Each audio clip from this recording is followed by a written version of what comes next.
Hi, everyone. Welcome to the first virtual session of Chocolate Cardinal Chats. My name is Alexandria Butler, class of 2011. Everyone calls me Lexi B, so feel free to do so. I would like to first apologize for the delay. We were having some technical difficulty, but now we're live, and I'm so glad that all of you have a chance to meet with us tonight. I would first like to give a warm introduction for Chocolate Cardinal Chats, as well as our panelists. Chocolate Cardinal Chats was established and developed from this idea of our new mentorship program with the young alumni and the experienced alumni. So it's 100% affiliated with SNBAA. The idea is to have every other month virtual chats with some very cool experienced alum that want to talk about their journey in a specific genre. Tonight, we're going to be talking about the work-life balance. And here we have Asmahan Thompson. She is a proud member of the class of 2011. She currently lives in Chicago, Midwest, and she was an industrial engineer. And we're going to hear about how she does nothing in that field in a couple of minutes. And then we have Aaron Duncan. He's a proud member of class of 99. He was an econ major, and he currently lives in the San Francisco Bay Area. He is the cutest kid ever. Check him out on Facebook. And we're going to hear about his journey as well. So let's go ahead and get started. I do want to give Asmahan and Aaron the floor just to kind of give us a couple minutes about, maybe where they lived at Stanford and their favorite moment at Stanford and now what they do. And then we'll start getting into the nitty-gritty. Sound good? So Asmahan, do you want to start? Sure. Hello, everyone. As Lexi mentioned, my name is Asmahan Thompson. I was class of 2000. Very happily and excitedly chanted all the time. I was an industrial engineering major from Chicago. As she mentioned, during my time at Stanford, my freshman year, I lived in Sadro on the east side in Wilbur, and then all of my remaining years I lived in Mirrlees. So kept it on the east side but moved up to the apartments. Was there anything else you wanted me to add, Lexi? So I think that's all then. I will pass to Aaron. Yeah, hi, how you doing? Thanks. Yeah, Aaron Duncan, class of 99. I work for a real estate investment company in Palo Alto now, so I actually moved away from the Bay after undergrad, lived on the East Coast for a while, moved back to Southern California, and now I'm back in the Bay Area. I'm probably just going to stay in California at this point. Freshman year, I lived in Flomo, lived in Mirrlees sophomore and junior year, and then I was an RA in Ooge my senior year. And I think when Asmahan and I were at Stanford, Mirrlees was actually like the rooms were, they only housed 2 students, and so it was actually, you had like a big room. I think now they squeeze 3 or 4 into the rooms in Mirrlees, so it kind of not the same. My first job at undergrad, I worked in finance. I was an econ major, and I worked in investment banking in New York for 2 years after school. And so there was no work-life balance. It was basically all work, like 80 to 100-hour work weeks.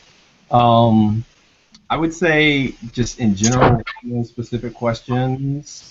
In terms of work-life balance, from my perspective, I'm not really sure that's a question, and it's probably different for each industry, but from my experience, that's not really a question that I personally asked or worried about for like 7 years into my career, 5 to 7 years, because for the first 5 to 7 years, I was really trying to, 1, gain experience, 2, prove sort of my work to the various companies that I worked at, and it wasn't something that the more junior folks tended to think about.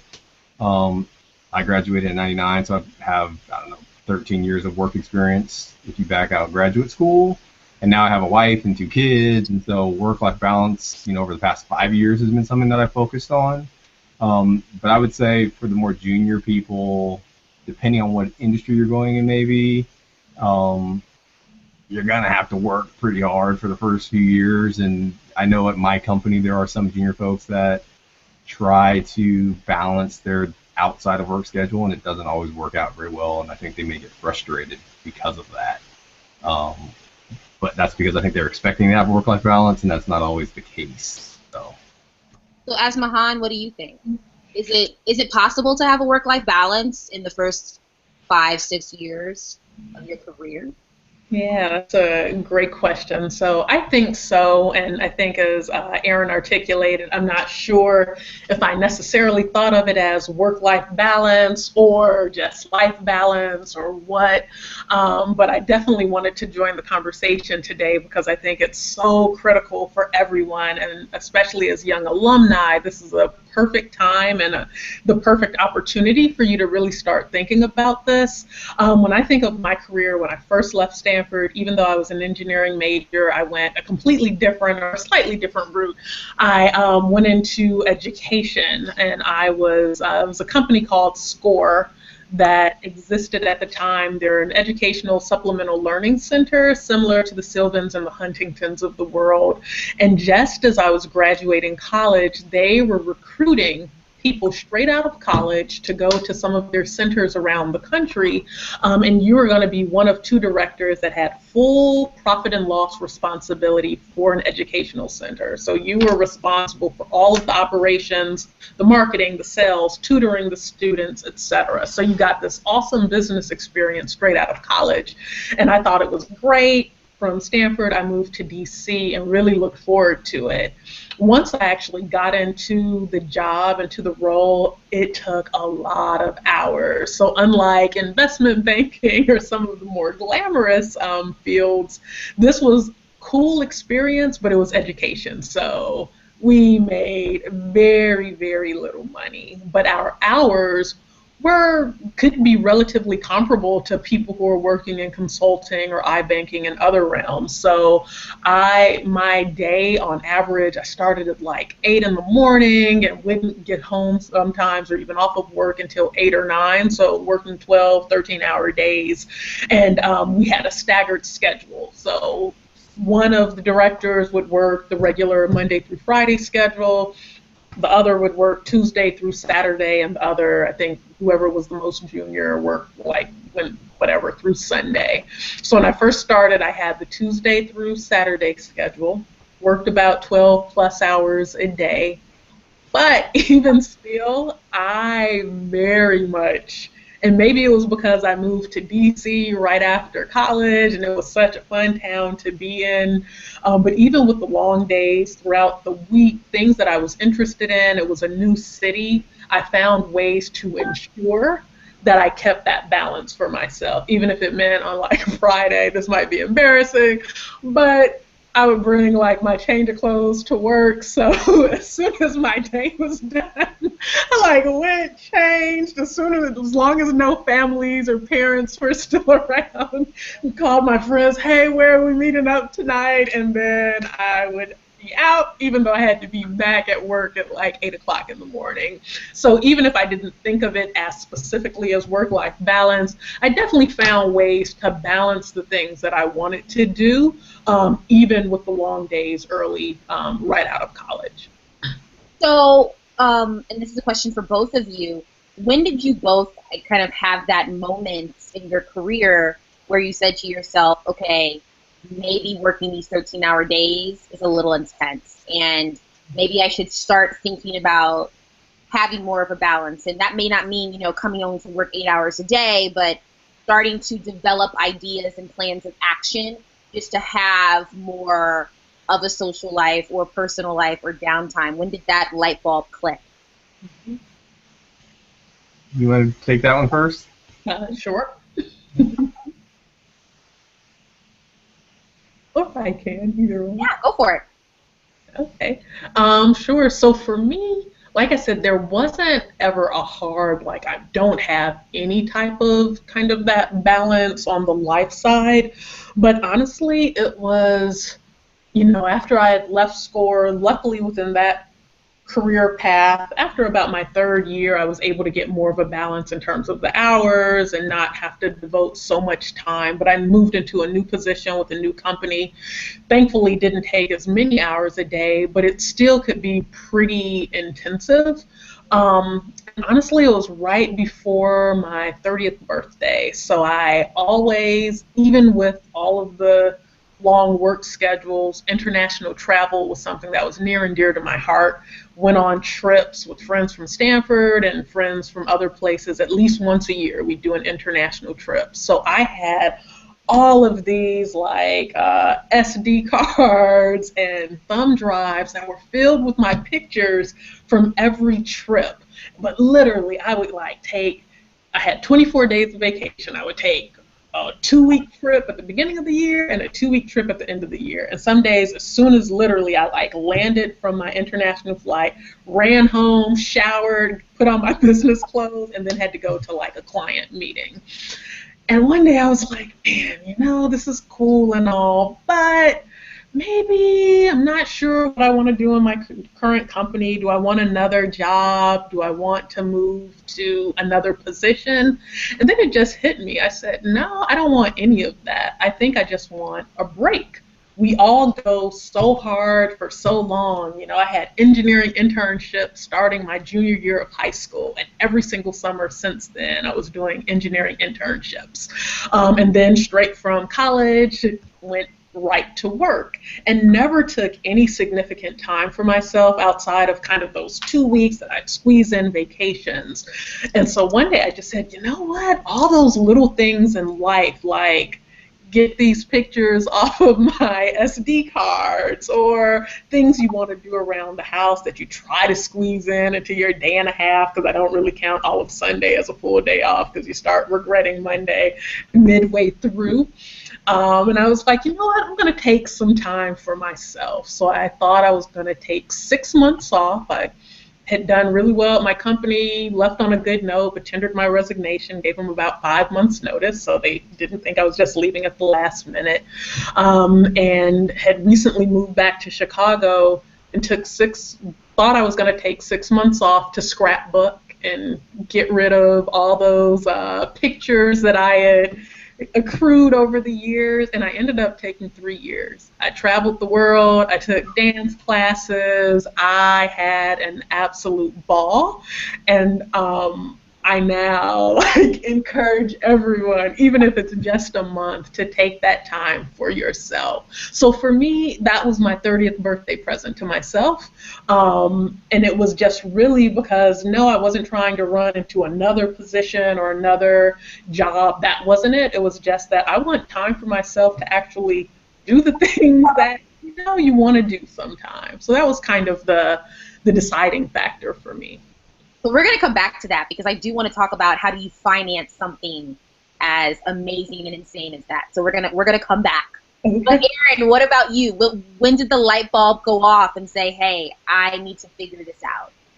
I don't know. I'm completely jealous of that 3 years old. I know, right? I want to hear how you did that too. I mean, for me, I don't know if it actually went off. I think it was just getting more experience and becoming more senior at the company that I work at. And once I had more management experience where I had people sort of reporting to me, it allowed me to kind of pass some of the work off to them. That's kind of a weird way to phrase it, right? I mean, you're giving them more responsibility, and it takes things off of your plate. And so it allowed me to free up my schedule a little bit more. And so once I was able to do that, there was sort of that weird phase of, okay, I don't want this person to feel like I'm dumping all my crap work on them and then just going home or going and hanging out or going on vacation or whatever it may be. So that took a little bit of transitioning, and I think a lot of sort of mid-level managers start to have that problem when they get more responsibility managing people. But so that took like a year to work through, and once I figured out how to do that, it just became more of creating my own schedule and setting personal boundaries and saying, you always have work to do, right? I mean, you're never going to get all your work done. It's not like college when you're done studying for your midterms, or high school when you're done with your homework and you're just done, right? You can always do more work if you wanted to, right? And so for me, it just became a point of, I can do this tomorrow. There's no point in me sitting here working on this when I can wake up and do it in the morning and get it done. And so I started to just do that myself once I had a few more people reporting to me, and as I got more responsibility within the company and felt comfortable doing it, right? You want to make sure when you do that, and again, it depends on where you work and maybe what industry you're in, that you have sort of the foundation to be able to do that.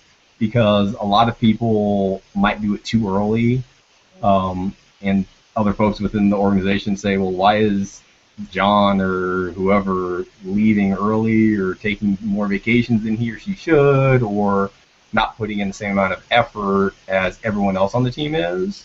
And you don't want that to happen, right? Because it's hard to get out of that mold once people have that perception of you in the corporate world, which is why I said the first few years you should really be trying to build a reputation for yourself. So if it's 3 years into your career and you want to start doing it, that's fine, but just have that foundation to where people say, okay, I know he's going to be gone. He takes a month off every year, 2 weeks at the beginning of the year and 2 weeks at the end, and that's fine with us because we know when he's in the office, he's killing it and doing what he's supposed to do.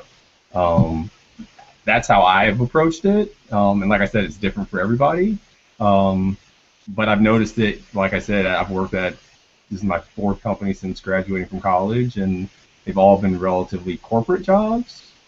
And when you take a step back and look at the people that have become very successful within those various companies, they're the people that tend to be working pretty hard, and then the people that take a lot of vacations either leave after a couple years or aren't there as long.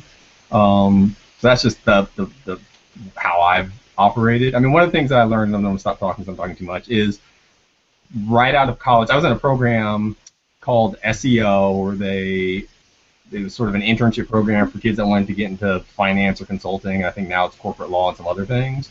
But my junior year, I did that, and there were training things over the summer.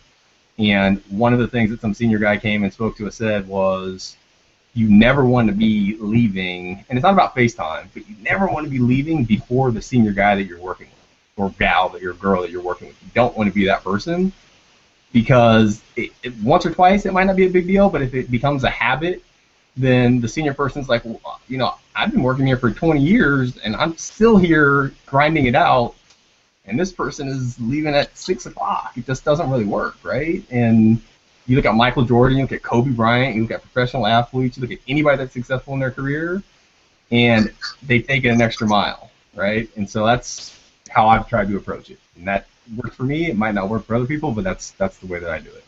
How did you financially navigate that 3-year travel experience? Yeah. I feel as though a lot of people would love to do that. I'll be honest, I would love to do that. But at the end of the day, Sally Mae comes every 24th of the month. And she wants her check. So I'm sure a lot of us are wondering, how did you just do that logistically with your life and still have a great time and not worry about the bills or the student loans or, those kinds of things that adults have to worry about? Yeah. No, that's a great question. So for me, and I try to tell people that I was not making any, I wasn't an investment banker. I wasn't like this big time consultant. I was just making a standard salary that, folks make. So it was nothing. Honestly, I wasn't like a .com anybody, just a regular salary. But just for me personally, I've never had a significant number of day-to-day expenses. And as I've gotten older, my theory on that has remained just as strong. So one thing, I've never spent more than $1,500 for a car. It's time for me to buy a new car, and I'm like, dang, I think I might go way up. I'm going to spend $5,000, which is like, woo! But my theory is that I never, ever want to be in a position where I'm forced to stay somewhere to afford a car note. Why would I need to remain in a job to be able to pay for a $600 car? My $1,000 car can get me exactly where I'm going. I've had a very fulfilled life and done a lot of things, but there are just certain expenses for me personally that just aren't as important. So when I was in my last position, right before I started I called it my mini retirement. My company had opened an office in Chicago. I had been living in D.C. I'm originally from Chicago, but had never lived there as an adult. And so I said, this would be a great time to move into Chicago. And you know what? The cost of living to buy a condo is a lot less than in D.C., so maybe I'll buy a condo there. But when I moved back to Chicago, since I'd have to look, there was no point in me immediately looking for an apartment. I can go ahead and move in with my parents until I find what I'm looking for. that was the best decision ever because this was in 2007. So in that year, when I left DC, I sold all my furniture, car, all my credit cards. I had paid off, like been working. I still had one. I paid off like two of my student loans, and I left Stanford with over $30,000 of student loan debt. So, it was a decent little chunk. I had paid the majority off. I had one left. But then, other than that, I didn't have any regular expenses. And then in that year that I lived at home, when I was like, oh, I'm going to save up for my condo, I didn't have any additional expenses. So when I decided to quit my job, I was thinking, well, if I don't find a condo before I quit, I'll just do it after the end of my 6 months. I'm so glad I didn't find a condo because in 2008, the whole housing market tanked and everything that I was looking for has gone way down. But the money that I was saving for my condo was now money that I was able to use to add to my time off. And my 6 months, which was my original plan, turned into 3 years. And so I remained at my parents', but I was traveling all the time, didn't have to ask them for money, so they didn't really care. I didn't have any significant expenses, and I was like, this might be one of the, I'm not married, I don't have children, this may be one of the only times that I have this level of flexibility. So I literally said, I am riding this until my bank account hits zero or as close to zero as possible. And as I was quitting my job, I worked with a lot of senior executives from the Fortune 500, the Global 1000, and they would say, Asmahan, it's, this was August 2008. They said, that there's a recession hitting right now, right? Are you sure you want to quit right now? And I said, you know what? I'll be okay. And if I end up in the soup kitchen at the end of this, at least I'll have my memories to keep me warm. And I was like, I'll be all right. So I said, deuces, and was able to literally take it almost 3 years to the day. And traveling internationally, by the way, often is way cheaper than traveling domestically. So your $500 can go a lot farther when you're going overseas than it will when you're trying to go to California, just as FYI. So. Well, now we've learned, live below, that is so, question from the audience. It says, knowing that reality will require us to be incredibly busy and long hours, what are the most important tips for balance that you would give us? Aaron, what do you think? I would say, I don't know, I kind of applied this when I was an undergrad also, is I didn't really like playing homework in my dorm room. I kind of apply it to work too. Once I get home, I don't do work at all. I might check an email on occasion on my phone, but I try not to do any work. So I leave it at the office. And like I said, you always have stuff that you can be doing. And some people, my wife does this all the time, right? She'll allow her work to come home with her. And so she gets home, and then I'm watching TV after dinner or something. She breaks out her laptop. And in reality, a lot of the stuff that she's doing and the emails she's checking, she could probably check in the morning, right? But once you put yourself in that habit and that pattern of doing it, you think that you have to keep doing it. And it was kind of what I said earlier in my previous response. At some point in my career, I was like, dude, I'm just going to pass this off to some other people or give them more responsibility, and they're going to know that when Aaron goes home at whatever time it is, he's playing with his kids or he's having dinner with his family or he's doing other stuff, and we can send him an email and ask him questions, but he's not going to be logged in for 2 hours. So that's just one thing that I do. It gives me a little bit chance to step away from the office during the week, and on the weekends, I rarely work. I mean, on occasion, if I have some big deal going on, I'll work for a couple hours, but for the most part, it's just a personal choice that I try to get my work done during the week and not work on the weekends. But I would say find something that you're passionate about, whatever it may be, whatever hobby you have, and put it on your schedule when you want to do it. So whether that be every other weekend, every weekend, once a month, whatever it may be, find something outside of the office that you like doing.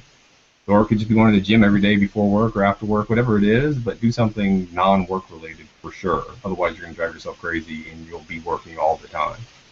So. Very cool. So I guess another question that we have is, what if your manager doesn't respect those boundaries, right? What if you start getting this feeling in the office that clearly people are not liking that I'm doing A, B, and C for my life? How do you navigate those conversations? How do you deal with that? Just because, as we all know, perception is reality in the work world. Specifically, being Black in the work world, there's that common thing of having to work twice as hard to get the same amount, right?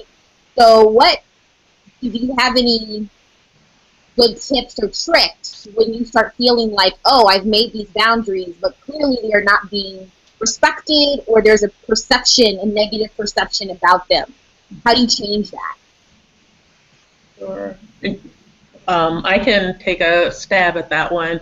I definitely say, to me, it would first start with you doing kind of a self-evaluation if that's the type of environment that you want to be in. Right. So once you identify kind of what's most critical to you, if you're one who says, you know what, I want to be in this law firm, I want to make partner within a certain number of years, I want X, Y, and Z, and that's most important, then you would likely want to fall in line with the path that happens at that firm or wherever you are. But if you're like, yeah, the job is great, but these things are just as or more important to me, then maybe I need to reevaluate my position here, and it's time for me to look elsewhere.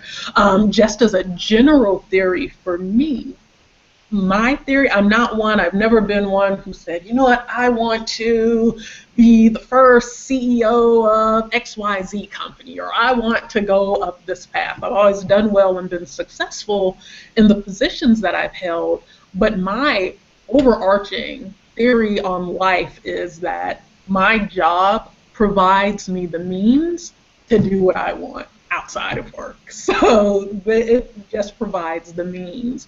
And after my first sabbatical, because I've taken two, what really hit me is, so on my resume, so after I took 3 years off, I placed that directly on my resume above my last position. It says personal sabbatical. Took time to pursue personal enrichment goals, traveled the world, visited 7 continents, 14 countries, blah, blah, blah. Literally, that is on my resume. And initially, I wasn't sure how, once I'm trying to go back to the job force after 3 years off, how it would be, what type of reception I'd receive. And I'm sure for the companies where that's something that's frowned upon, those are the ones that probably didn't call me back that I submitted my resume to.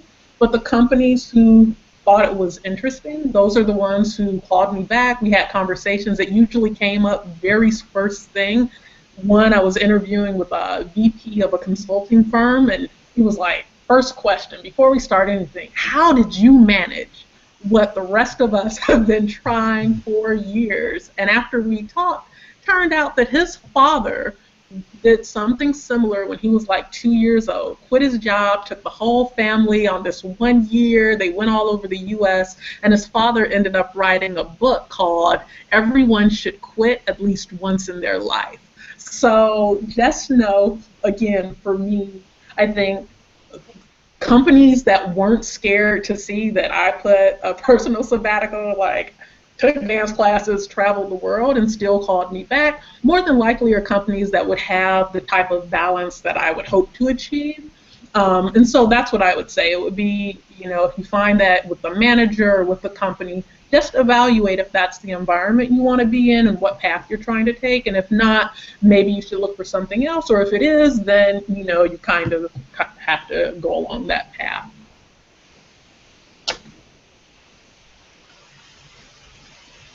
Yeah, I agree 100%. I mean, she said exactly what I was going to say. I mean, it really depends on, you would probably know either during the interview process or your first year on the job, maybe even 6 months, what the culture of the company is. And if it's a culture that's more stringent and that doesn't work for you, then, you have to make that personal decision on, is this the right place that I want to be? Is this the right place for me?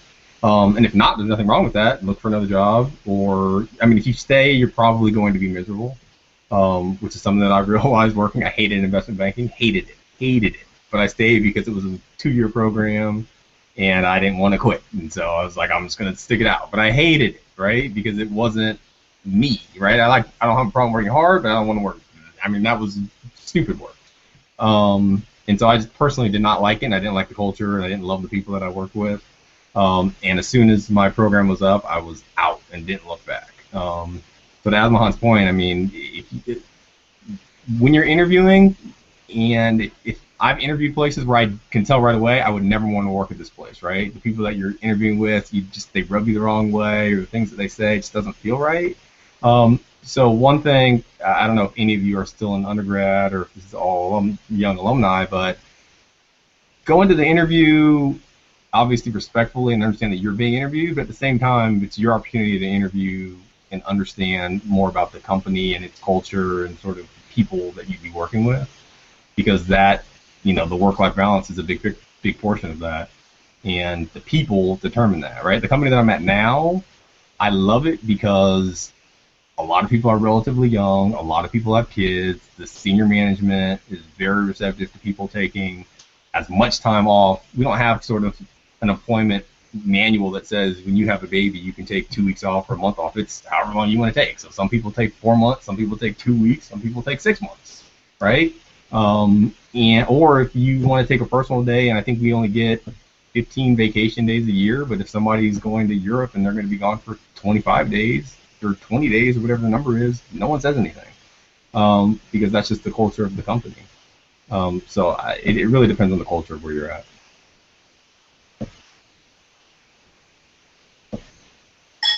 Kind of a little tangent. We've been asked, how did you figure out your professional passion? Right? Because it sounds like, Aaron, you started investment banking and you hated it, which is completely understandable. But how did you figure out this is what I want to do with my life, whatever that next step was? And I like it because it also sounds like from both of your tricks and tips to this conversation is that having some fun at your job, enjoying the place that you work at is very important to help with that work-life balance. So what did you both do to figure out that niche, if you will, for your professional career? I don't know. I fell backwards into it. I got lucky, I think. I mean, I worked for a real estate company, and I knew I wanted to do something entrepreneurial, and at some point, potentially go work for myself. And had an interest in real estate for a long time, but didn't know how to get into the industry because it's relatively hard to get into real estate if you don't have real estate experience. On the commercial side, not the residential side. And I ended up going to grad school, and I went to Penn, and you can major in real estate when you get your MBA or focus on real estate. And I did that, and just got lucky, to be honest with you. I ended up at the company that I'm at now, and loved it. When I interviewed with them, I knew I wanted that job specifically because I liked all the people that I interviewed with. And the company did a great job. It sucked when I was going through the interview process because there were like 8 rounds of interviews, and it felt like it took 3 months, but they did that because they wanted to make sure that the people that they hire met and knew everyone, whether it be, the most junior assistant all the way up to the chairman of the board of the company. And everyone, when we hire people, has a vote on, it could be the person that opens the front door for people in the morning. Literally that person says, yeah, I liked so-and-so because they were nice to me when I opened the door. And so for me, that mattered, just understanding the culture. And I got lucky. I like it. I love the company, right? But I've had other experiences where I don't like the culture, I don't like the company, and it took me a while to figure out what I wanted to do. So I didn't go into my job knowing after graduate school I did, sorry, but earlier in my career I didn't know exactly what I wanted to do. So that was something that I struggled with for a while. Very cool. And what about you, Asmahan? Sure. So I still don't know what I want to do. I don't know what I want to be when I grow up. I still haven't figured that out yet. I know some of the things that I don't want to do, and I know the type of corporate or cultural environment that I don't want to be in. What I do know is that whatever I do, I want it to be able to provide me my balance outside of work, and that's what's really, kind of driven me from next position to next position. Been fortunate to be in environments with a group of colleagues that I like and appreciate, doing things that are, relatively interesting. Are they the most, is it something that forever in life that I'd want to do? I don't know. But so that's for me been kind of my founding tenets, or kind of my approach for life. And for job, there's not a huge, I can't say that this is what I'm the most passionate about when it comes to work. I haven't quite figured that out yet, but I have figured out, the type of environment that I want to be in, whatever it is that I'm doing, that'll allow me that space and that flexibility. So very cool. So we have about 4 minutes. So I wanted to give you both each 2 minutes to give like your last words of advice. If you could say anything to these young alumni, including myself, because I'm definitely an alumni, trying to figure out how to adult, what would you tell us about this time in our lives? I would say if you can figure out how Asmahan's doing what she's doing, yeah, that's what I would do if I could do it again. Because the corporate world is, it's difficult, right? I mean, some things are great and some things aren't as fun. And I've heard the same story as what she said earlier. Someone else told me that they took a year off and took their family to France for a year. And their kids were like 13 and 14 or something. And it was the best experience of everyone in their family's lives. I haven't done that, but part of it is me probably not having the courage to do it. It takes a lot of courage to just say I'm going to quit my job and take a year off or 2 years off or 6 months, whatever it may be. So I envy people that do that and can do that and have done that. So if that's you, then definitely do that. If it's not, as far as work-life balance is concerned, like I said, the first couple of years, if you're just starting out, it's going to be difficult in terms of the hours. If you're in the corporate world, at least, you're going to be expected to put in a fair amount of time. And commensurate with whatever the culture is at your company, right? If everyone leaves at 5, feel free to leave at 5. But if everyone's there until 7 or 8 or 9, and you want to leave at 6 to go to the happy hour with your friends that work in other industries or at other companies, you probably should not do that, or you should get a different job at a different company where that is the culture. Because if you do that, it will get noticed. And people might not tell you right away that you're slacking off, but by the time somebody brings it up, it's probably too late. So just make sure that you just focus on, if that's the culture of your company, just focus on getting your work done, working hard, and then the work-life balance. On the weekends, do whatever the hell you want. After work on Friday night, do what you want, but keep your eyes open and be aware of the culture of whatever the company is that you're at. So when in Rome, do what the Romans do. It sounds like. And somebody brought it up earlier. I mean, it's true. I hate to say it. I mean, we're all aware of it, right? Depending on what industry you're in, it's going to be you and maybe 1 or 2 other brown faces, right? And people are watching you, right? People told me that my first job out of school, people are watching you, probably with more intensity than they are some other people. And the second you mess up, you don't have the same amount of leeway. And that's just blunt, it's direct, it's straight talk, it's real. The nicest people in your office can also be the people that stab you in the back behind closed doors when they're doing bonus review and all that stuff. So just do the right thing and just stay focused and you'll be fine. But okay, I agree. Thank you for your candor. And then Asmahan, what are your last words? 2 key things for me is, one, as all of us continue to move up whatever ladders that we're moving, you'll make more money, etc.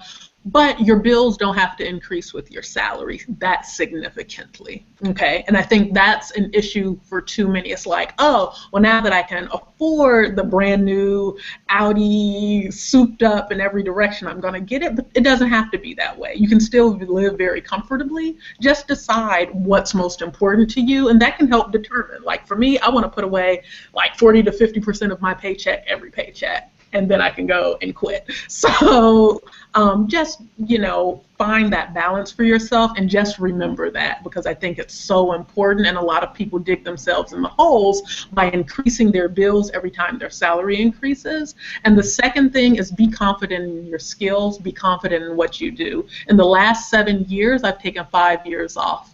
3, worked for 2, then took another 2. I've never had an issue going back into the workforce. My last company actually reached out to me that I hadn't worked for in 7 years. With that said, it is 8 p.m. my time. I'm in Central Time, which means it's 6 p.m. in California and 9 p.m. in New York.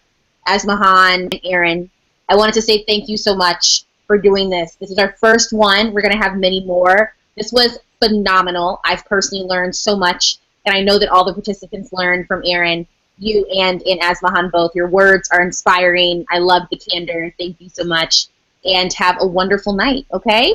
You too. Thank you very much. Thanks, everybody on the call. Thank you for stopping by, and we'll definitely send some feedback information in a couple of days. Have a great night. Excellent. Good night. Bye.